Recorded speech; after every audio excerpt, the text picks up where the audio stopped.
Hello everyone, আসসালামু আলাইকুম। সবাই কেমন আছো? আলহামদুলিল্লাহ, আমি ভালো আছি। আজকে আমি তোমাদের কাছে নিয়ে এসেছি চিকেনের আরও একটা রেসিপি নিয়ে। এখানে আমি নিয়ে নিয়েছি ব্রয়লার চিকেনগুলোকে আমি মিডিয়াম সাইজ করে কেটে পরিষ্কার করে নিয়েছি। আজকে আমি যে চিকেনটা রান্না করব সেটা আমি রান্না করব আলু দিয়ে, একটু ঝোল টাইপের করে। এখানে আমি ছোট সাইজের কিছু আলু খোসা ছাড়িয়ে ধুয়ে পরিষ্কার করে নিয়েছি। এখন আমি রান্নাতে চলে যাব। এখানে আমি চিকেনটা রান্না করার জন্য চুলাতে একটা প্যান বসিয়ে দিলাম। প্যানটা গরম হয়ে আসার পর আমি দিয়ে দিব রান্নার তেল। এখন তেলটা গরম হয়ে আসার পর আমি দিয়ে দিব কেটে পরিষ্কার করে রাখা আলুগুলা। সামান্য একটু হলুদ দিয়ে আমি আলুটাকে ভালো করে তেলের মধ্যে ভেজে নিব।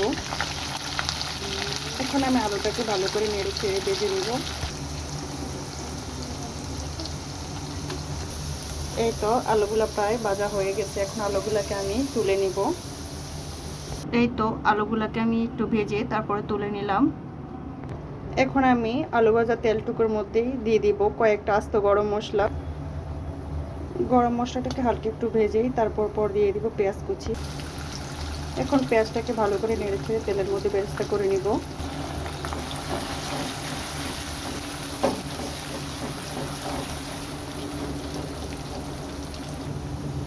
এই তো বেশ কিছুক্ষণ পেঁয়াজটা ভাজার পরে পেঁয়াজটা বেরেস্তা হয়ে আসছে। এখন আমি দিয়ে দিব আদা বাটা আর রসুন বাটা। এখানে আমি দিয়ে দিয়েছি হাফ চা চামচ পরিমাণ আদা বাটা আর 1 চা চামচ পরিমাণ রসুন বাটা। এখন আমি সামান্য একটু পানি দিয়ে আদা রসুনটাকে কষিয়ে নেব। এই তো আদা রসুনটাকে আমি ভালো করে তেলের সাথে মিলিয়ে নিয়েছি। এখন এটাকে আমি কিছুক্ষণ কষিয়ে নেব, যাতে আদা রসুন থেকে কাঁচা একটা বাজে গন্ধ থাকে সেটা চলে যায়। এই তো আদা রসুন বাটাটাকে আমি কিছুক্ষণ কষিয়ে নিয়েছি তেলের মধ্যে। এখন আমি দিয়ে দিব গুঁড়া মশলাগুলো। এখানে দিয়ে দিলাম 1 চা চামচ হলুদের গুঁড়া, 1 চা চামচ মরিচের গুঁড়া, 1 চা চামচ জিরার গুঁড়া আর দিয়ে দিলাম 1.5 টেবিল চামচের মতো লবণ। এখন আমি এটাকে ভালো করে নেড়ে ছেড়ে মশলাটা কষিয়ে নেব।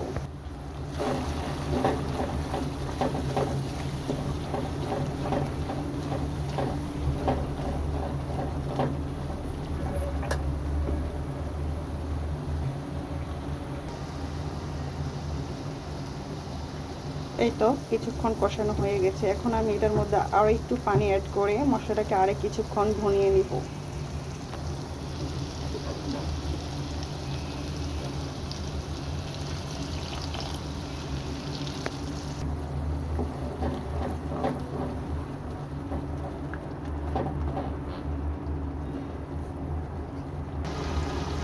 এই তো বেশ কিছুক্ষণ কষানোর পরে আমার মশলাটা প্রায় তেল ছেড়ে দিয়েছে। এখন এই পর্যায়ে আমি পরিষ্কার করে রাখা চিকেনটা এখানে দিয়ে দিব। এখন চিকেনটাকে ভালো করে আমি মশলার সাথে নেড়ে ছেড়ে মিশিয়ে নিব। এই তো নেড়ে ছেড়ে আমি এটাকে মিশিয়ে নিলাম। এখন আমি এটাকে ঢেকে কিছুক্ষণ কষিয়ে নিব। এই তো মিডিয়াম লো ফ্লেমে আমি এখন মাংসটাকে কিছুক্ষণ কষাবো। এই তো প্রায় 1.5 থেকে 2 মিনিট পরে আমি মাংসটা থেকে ঢাকনাটা তুলে চেক করে নিব। এই পর্যায়ে আমি মাংসটাকে একটু নেড়ে ছেড়ে দিব।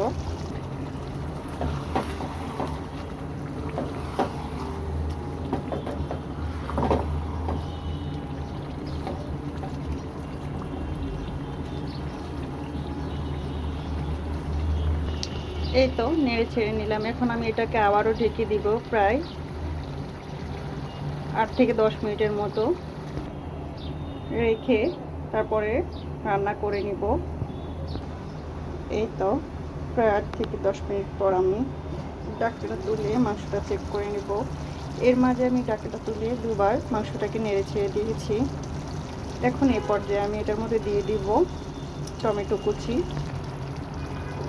এখানে আমি একটা ছোট সাইজের পাকা টমেটো কুচি করে দিয়ে দিয়েছি। এখন আমি এটাকে নেড়ে ছেড়ে ভালো করে মাংসের সাথে মিশিয়ে নেব। এখন আমি এটাকে ঢেকে প্রায় 2 থেকে 3 মিনিটের মতো কিছুক্ষণ কষাবো, যাতে টমেটোটা গলে যায়। এই তো প্রায় 2 থেকে 3 মিনিট পর আমি ঢাকনা তুলে মাংসটা নেড়ে ছেড়ে দিলাম। দেখুন টমেটোটা অনেকটা গলে গেছে। এই পর্যায়ে আমি দিয়ে দিব তেলে ভেজে রাখা আলুগুলা। এখন আমি আলুগুলাকে ভালো করে মাংসের সাথে মিক্সড করে নিব। এই তো মিক্সড করে নিয়েছি। এখন আমি মাংসটাকে ঢেকে প্রায় 4 থেকে 5 মিনিটের মতো কষিয়ে নেব।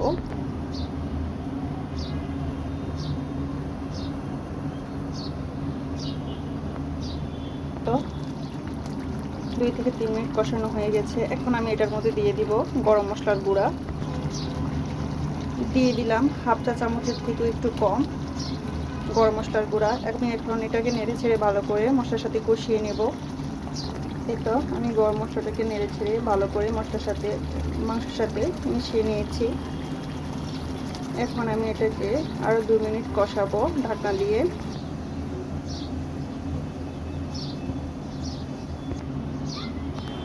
এই তো ঢাকনা তুলে এখন আমি মাংসটা চেক করে তারপর এটার মধ্যে আমি অ্যাড করে দিব পরিমাণ মতো গরম পানি।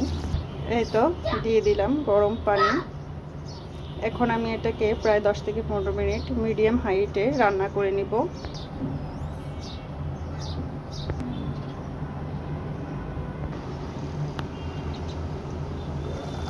এই তো প্রায় 10 থেকে 15 মিনিট পরে ঢাকনাটা তুলে আমি মাংসটাকে নেড়ে ছেড়ে দিব।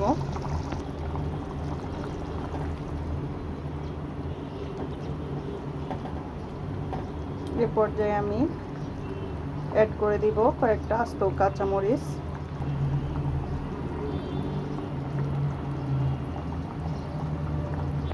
এই পর্যায়ে মিডিয়াম হিটে মাংসটাকে আমি আরও 5 মিনিট ঢেকে রান্না করে নেব।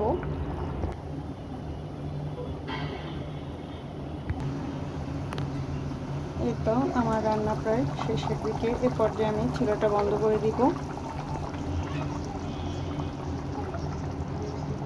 এই তো আমার আজকের আলু দিয়ে মুরগির মাংসের লাস্ট লুক দেখুন কতটা লোভনীয় হয়েছে।